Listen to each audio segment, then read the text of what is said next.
Good morning students. मेरे प्यारे बच्चों, मैंने आपको मीन मीडियन मोड के फॉर्मूले के बारे में आपको बताया था। मैं क्लास 10th की स्टैटिस्टिक्स के बारे में बात कर रहा हूँ बेटा, और उसमें मैंने आपको बताया था कि मैं सबसे पहले आपको मीन सिखाऊंगा, और मीन के फॉर्मूले मैंने आपको ऑलरेडी बता दिए हैं कि मीन के कितने फॉर्मूले होते हैं और मीन को कितनी तरह से फाइंड आउट किया जा सकता है।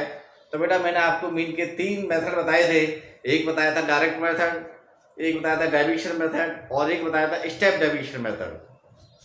तो बेटा आज मैं आपको इन तीनों मेथड से एक एक क्वेश्चन कराऊंगा। इसके आधार पर आप बहुत सारे क्वेश्चन सॉल्व कर सकते हैं। तो मैं सबसे पहला लेके चल रहा हूँ डायरेक्ट मेथड। डायरेक्ट मेथड से क्वेश्चन कैसे करते हैं उसे सिखाऊंगा। बेटा मैं आपका एक्सरसाइज 14.1 का सबसे पहला क्वेश्चन लेके चल रहा हूँ, जिसमें एक सर्वे किया गया है किसी नंबर ऑफ प्लांट्स लगाने का, और फिर इसमें पूछा गया है फाइंड द मीन। आप क्वेश्चन को रीड कर लेना, मैं क्वेश्चन से बस आपको बता रहा हूँ डायरेक्ट मेथड्स कैसे करते हैं। बेटा इसमें गिवन है नंबर ऑफ प्लांट्स 0 से 2, 2 से 4। हम इसे क्लास इंटरवल बोलते हैं। और यहाँ पर नंबर ऑफ प्लांट्स जो लिखा हुआ है ये इसे हम फ्रीक्वेंसी बोलते हैं। आपके मोस्टली 2 कॉलम दिए जाते हैं, उनमें दोनों में एक CI होता है और एक आपका F होता है, यानी कि फ्रीक्वेंसी होता है। तो आप इस बात को ध्यान रखेंगे। और सबसे पहले आपको क्लास मार्क निकालना होता है, तो आप इसका क्लास मार्क निकालेंगे। मैं इसके लिए फॉर्मूला भी लिख दिया है क्लास मार्क का। इन दोनों को ऐड करके 2 से डिवाइड कर देंगे, यानी ये आपका जो होता है L1 होता है, जिसे हम लोअर लिमिट कहते हैं। ये आपका L2 होता है, जिसे हम अपर लिमिट कहते हैं।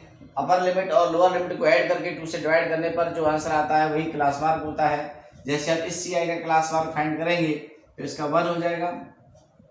इस CI का क्लास मार्क फाइंड करेंगे तो ये 3 हो जाएगा। एक दूसरा तरीका और भी है, मैं आपको बता देता हूँ कि इनके बीच में जो क्लास साइज होता है, जैसे 0 और 2 के बीच में क्लास साइज 2 है, यहाँ पे क्लास साइज 2 है, यहाँ पे भी क्लास साइज 2 है। क्लास साइज का मतलब है कि अपर लिमिट में से लोअर लिमिट को माइनस कर दीजिए, क्लास साइज निकल के आ जाता है। क्लास साइज में 2 से डिवाइड करके जो भी आंसर आए उसे लोअर लिमिट में ऐड करते चले जाइए। ये सबसे अच्छा तरीका होता है, आप इसे जान लेना।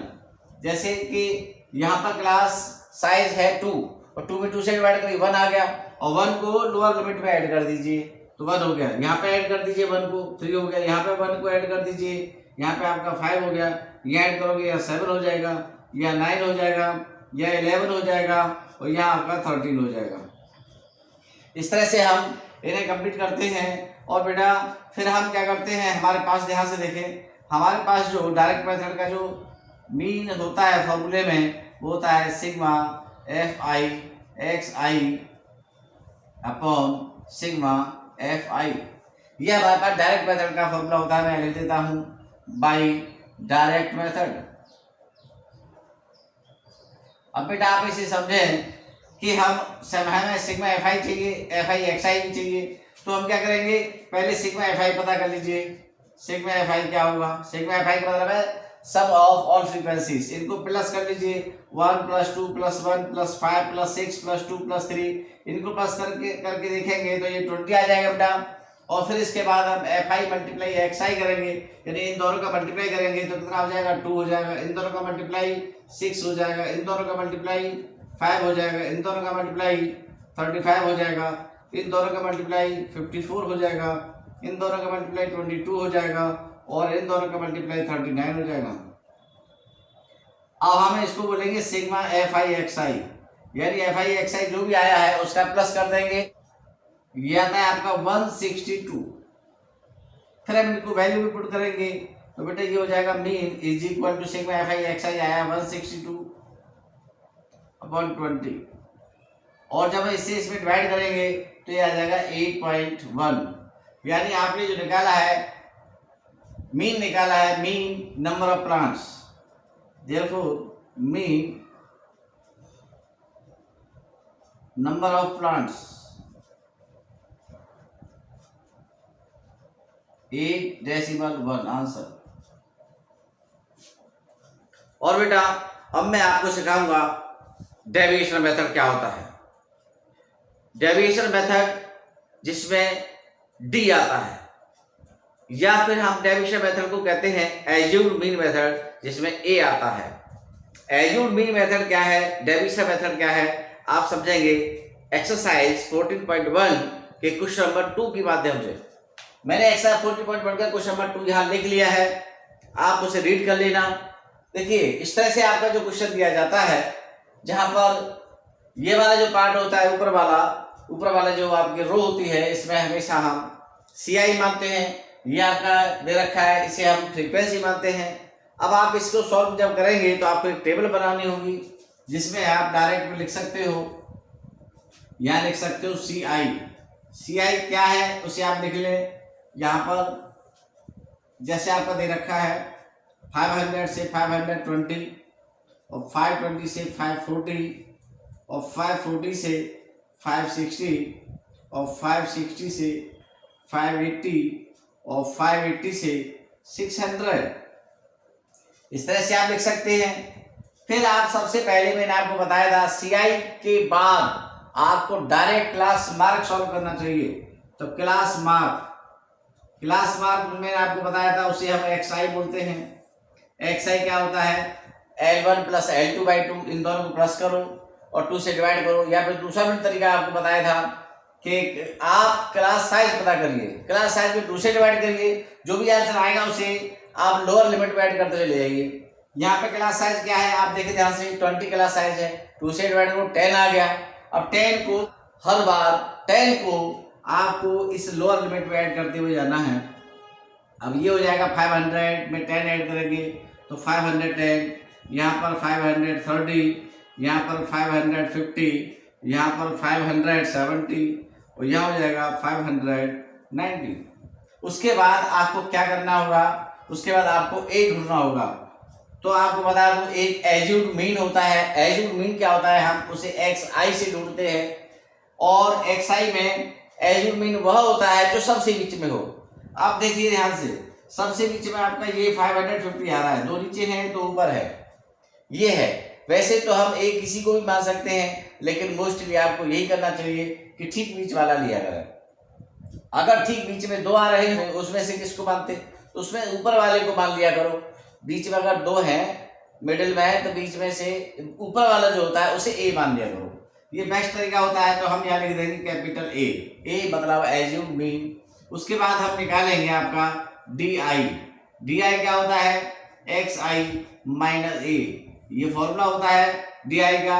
यानी XI तो ये सारे हैं, अब हर एक में से 550 को माइनस करना होगा। जैसे कि मैंने 510 में से 550 को माइनस किया तो आपका कितना बचेगा, माइनस का 40 बचेगा। 530 में से 550 को माइनस किया तो आपका माइनस 20 बचेगा। 550 में से 550 को ही माइनस किया तो 0 हो गया, और 570 में से 550 को माइनस किया, देखिए 0 से ऊपर जो बचे हैं वही 0 से नीचे आते हैं। अब बस ऊपर माइनस के होते हैं, नीचे प्लस के होते हैं। देखिए आप बेशक लिख सकते हो डायरेक्ट, यहाँ 20 हो गया और यहाँ आपका ये 40 हो गया। DI के बाद हम लिखते हैं FI क्यों हमेशा DI के बाद लिखा जाता है, क्योंकि DI और FI का हमें मल्टीप्लाई करना होता है, इसलिए पहले DI निकालो उसके बाद आप FI लिखिए। अब FI क्या है आप यहाँ से देखकर लिख लें। पहला आपका दे रखा है 12, फिर दे रखा है 14, फिर दे रखा है 8, फिर 6 और फिर 10। फिर हम इनका मल्टीप्लाई करेंगे FI मल्टीप्लाई DI, क्योंकि हमें जरूरत होगी, हमारे पास एक फॉर्मूला होता है, उस फॉर्मूले में हमें इसकी नीड होती है, तो तब हम वहां पता चलता है कि DI और FI क्यों जरूरत है। अब आप देखिए ध्यान से, mean is equal to formula होता है A plus sigma FI DI upon sigma FI। अब इसे एक ब्रैकेट में लिख देते हैं, यहाँ लिख देता हूं मैं बाय डेविएशन मेथड। और बेटा डेविएशन मेथड हमने यहाँ लिख लिया है, तो अब जिस चीज की जरूरत होती है हम लिखते चले जाते हैं। अब इनका मल्टीप्लाई कर दीजिए। 12 का माइनस 40 करेंगे तो माइनस 480 हो गया, और ये 14 का मल्टीप्लाई माइनस 20 करेंगे तो माइनस का 280 हो गया, और ये 0 हो जाएगा। इनका मल्टीप्लाई कर लीजिए, प्लस का 120 हो गया, इनका मल्टीप्लाई कर लीजिए, प्लस का 400 हो गया। जब हम इनको प्लस करेंगे ये आ जाता है आपका माइनस का 760 और ये आ जाता है आपका प्लस 520। जब इनको भी प्लस करते हैं तो आप यहाँ से देखिए sigma F I D I क्या आएगा, माइनस की वैल्यू ज़्यादा है और प्लस की वैल्यू कम है, तो इसलिए यह हो जाएगा आपका माइनस का 240। और सिग्मा एफ आई क्या हो जाएगा, आप इसे भी यहाँ लिख लें, वैसे भी दे रखा है वहाँ पर 50, क्वेश्चन में भी दे रखा है 50 वर्कर्स, तो हम सिग्मा एफ आई तो 50 पहले से ही पता है, हमें ऐड करने की जरूरत नहीं है। और अब आप देखिए मीन कैसे फाइंड करेंगे, ए की वैल्यू पुट कर दीजिए, ए आपने माना है 550 प्लस, अब sigma F I D I की वैल्यू आपने क्या मानी है, माइनस का 240 अपॉन 50 हो जाएगा। और अब आप इसे आगे भी सॉल्व करेंगे तो अब मैं यहाँ कर देता हूँ इसको, मीन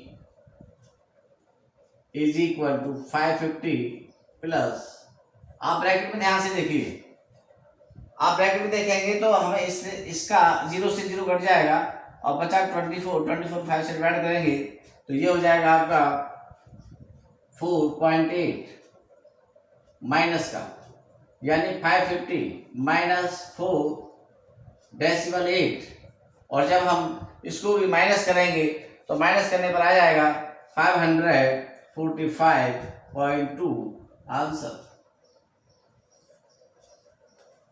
और बेटा अब मैं आपको कराऊंगा स्टेप डाइविशन मेथड, और स्टेप डाइविशन मेथड में क्या फॉर्मूला होता है सबसे पहले आप उसे सीखेंगे। तो बेटा स्टेप डाइविशन मेथड क्या होता है मैं यहाँ लिख देता हूं, बाय स्टेप डाइविशन मेथड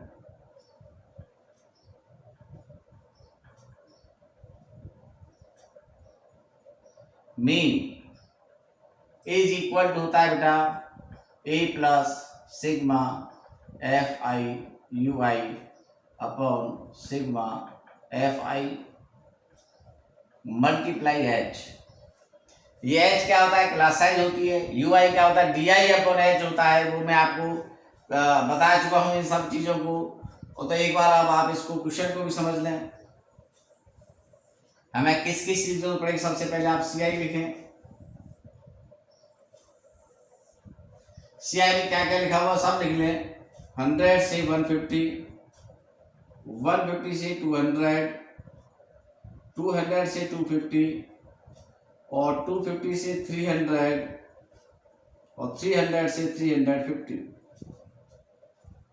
मैंने आपको बताया था फिर क्लास मार्क लिखते हैं, जिसे हम एक्स आई करके लिखते हैं, तो एक्स आई क्या हो जाएगा बेटा, इन दोनों को प्लस करके 2 से डिवाइड करेंगे, या फिर दूसरा तरीका भी आपको बता, क्लास साइज पता करो, क्लास साइज यहाँ पर आप लिख सकते हैं।